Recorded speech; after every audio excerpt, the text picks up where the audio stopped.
There is no soil in this building, no sunlight, no seasons, and no weather at all. And yet something inside is doubling in size every 24 hours. American growers sell roughly 670 million pounds of mushrooms a year, and almost none of it ever grows in a field, under a sky, or in anything you would recognize as dirt. Mushrooms don't eat light, and what they do eat has to be manufactured first, heated past 140 degrees, then held for days at a temperature narrow enough to keep it alive. Almost everything you are about to see is a machine built to feed a crop that cannot feed itself.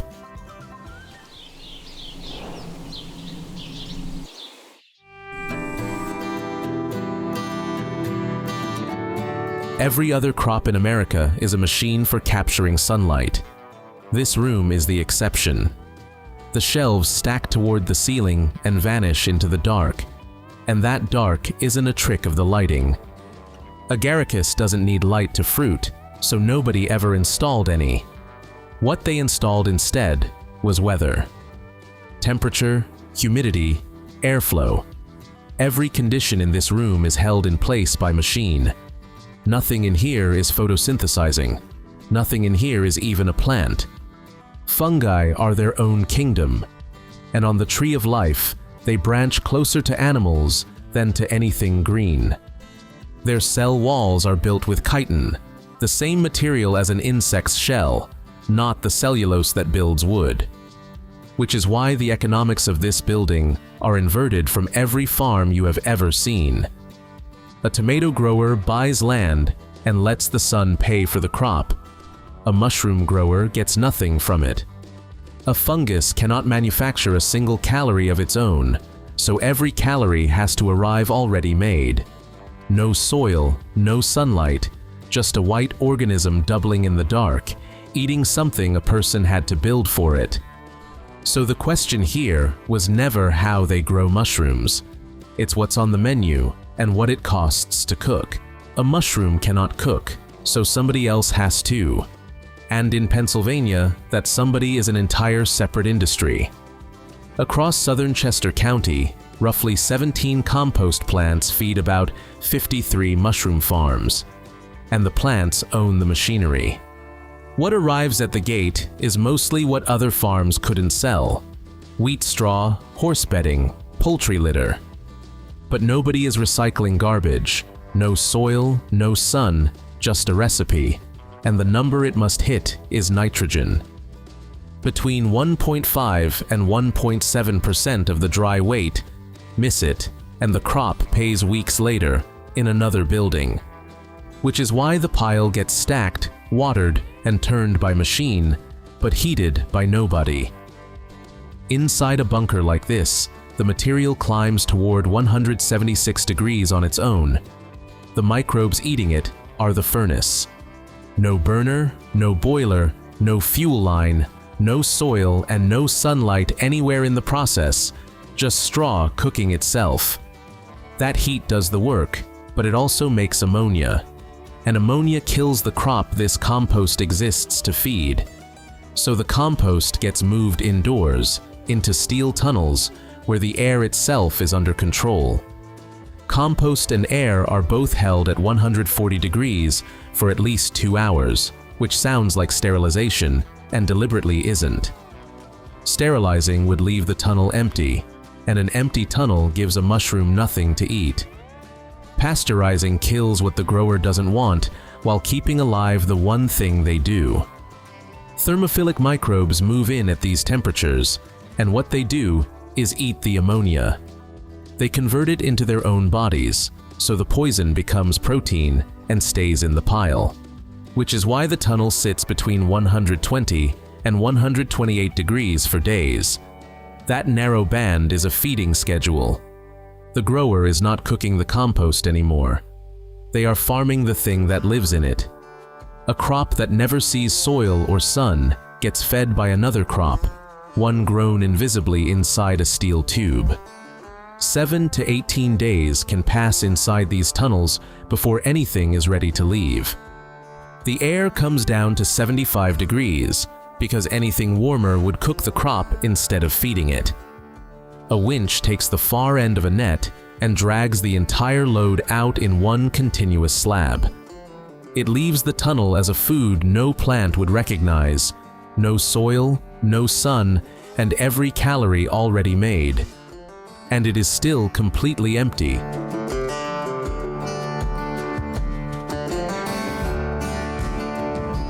Nothing has been planted in it yet. What gets planted here is not a seed. A fungus has never made one. Spawn is mycelium grown in a lab on sterilized grain, already alive when it arrives. A head-filling machine runs 2 conveyors at once, laying compost and spawn down the shelf in one pass. Which is why nothing here is planted so much as installed, to a depth a probe checks. On top goes peat and limestone, which feeds the crop nothing. It holds water, and mushrooms come through it. The room goes dark and stays dark, but the darkness isn't doing any work. No sun was ever needed. The only lever left is the air, because mycelium, mushrooms, and microbes all breathe out carbon dioxide. Carbon dioxide climbs in a sealed room, and the only way out is a fan. No soil, no sun, and the season this crop needs has to be switched on too.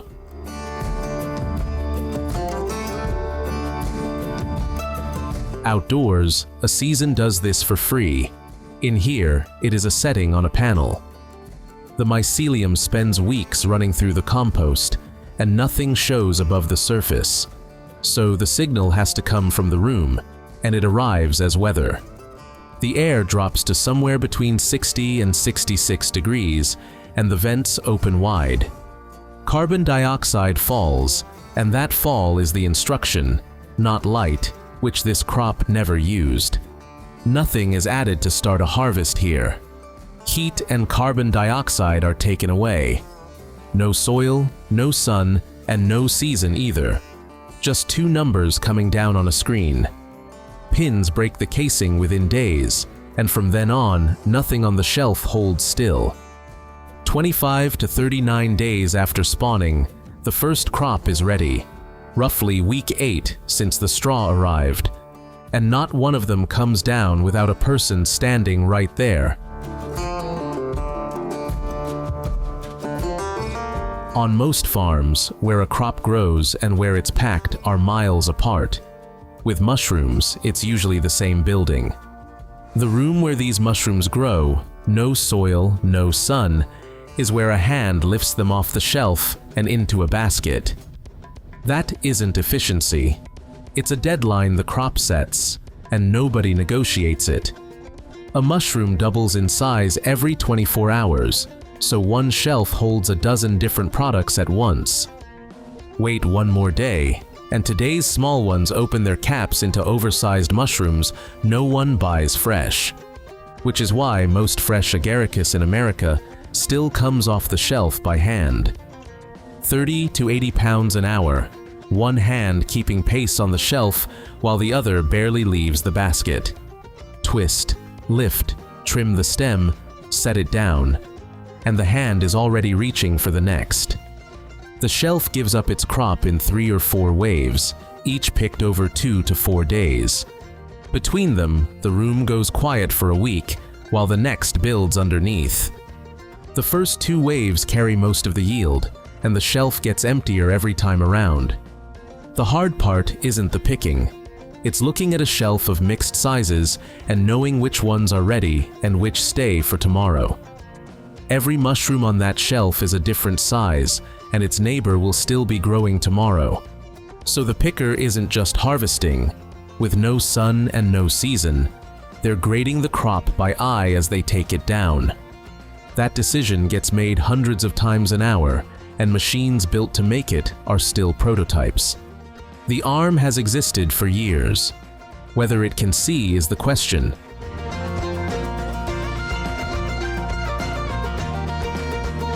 The moment a mushroom lands in the basket, every decision is already behind it. So the machines in this building all live downstream of the hand, where nothing has to be judged anymore. A blade trims the stem to a clean, flat base, the same cut on every mushroom that passes. That cut needs no judgment, only a mushroom held still and a blade set to one height. No soil, no sun, and nothing left to decide, which is exactly why a machine can do it. But the one job everyone wants a machine for is the one still done by hand. For years, engineers have been building a machine to do the one thing the hand still does: pick the mushroom itself. It starts with sight. An overhead scanner sweeps a red laser line across the bed and builds a three-dimensional map of every cap. A gantry arm rides a rail above the shelf, reading that map, choosing which mushrooms are worth reaching for. One version closes a pair of soft padded fingers around a cap and twists it loose the way a hand would. No soil, no sun. Another skips the grip and lifts each cap with a soft vacuum cup, never squeezing the flesh. And on the way up, the mushroom is swiveled over a small blade built into the arm that trims the dirt root in a single motion. Picked, trimmed, and lifted, each one is dropped into a crate riding on the rig itself as it crawls down the bed. It is genuinely astonishing to watch, and it still isn't enough to take the job. Where the caps grow into each other, the arm hesitates, and the call of ready or not ready is the one it gets wrong most. So the machines exist. They pick, they trim, they sort, and the one thing they still cannot do well enough to own the job is see. So the picked mushrooms move on to the one machine that comes closest to judging them. It won't decide whether they were ready. That was already settled on the shelf. It decides something else: which ones are good enough to sell and which ones aren't.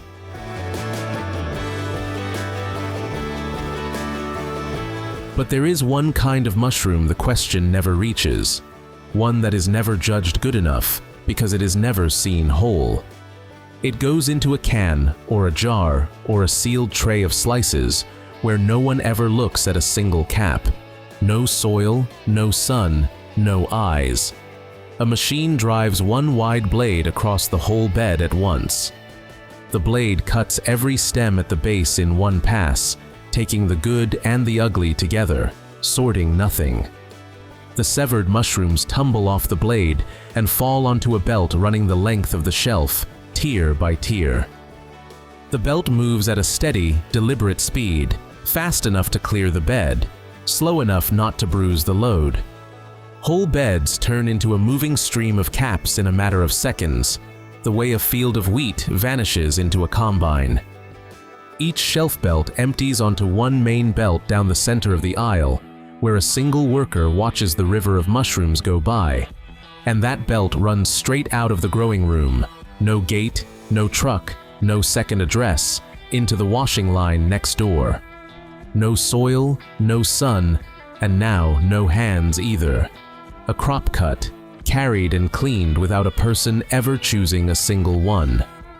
This is the mushroom that ends up in the can, and in the can it sells for less than half of what a fresh one does. Same crop, same room, same shelf. One blade decides which mushrooms get chosen by hand and which get taken all at once. The mushroom picked by hand has a harder road ahead than the one the blade took. It has to survive being looked at. Because a whole mushroom is sold on how it looks, and every cap now runs under a machine built to find a reason to reject it. Cameras light each one from every side and read its color, its shape, the first hint of a bruise it will never wear well. A gate downstream flicks the failures off the line in a fraction of a second, and they go where the canned ones already went. No soil, no sun. The defect that costs a fresh mushroom, its place costs a processing one. Nothing. The survivors reach the one machine that handles them as gently as the hand that picked them, a spider robot. A cluster of thin arms hangs over the belt, each tipped with a soft suction cup, tracking every loose cap by camera as it drifts past.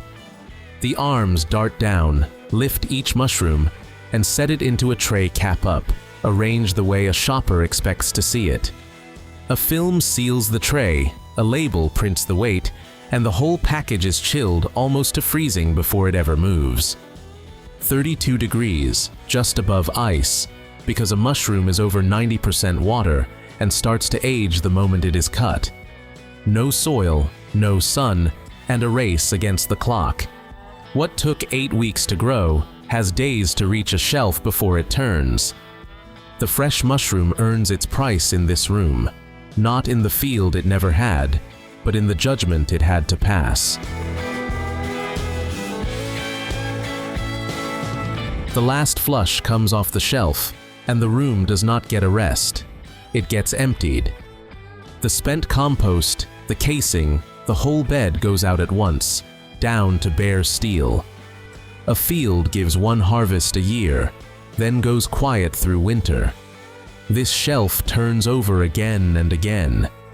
The building costs the same whether the beds are full or empty, which makes an idle room the most expensive thing here.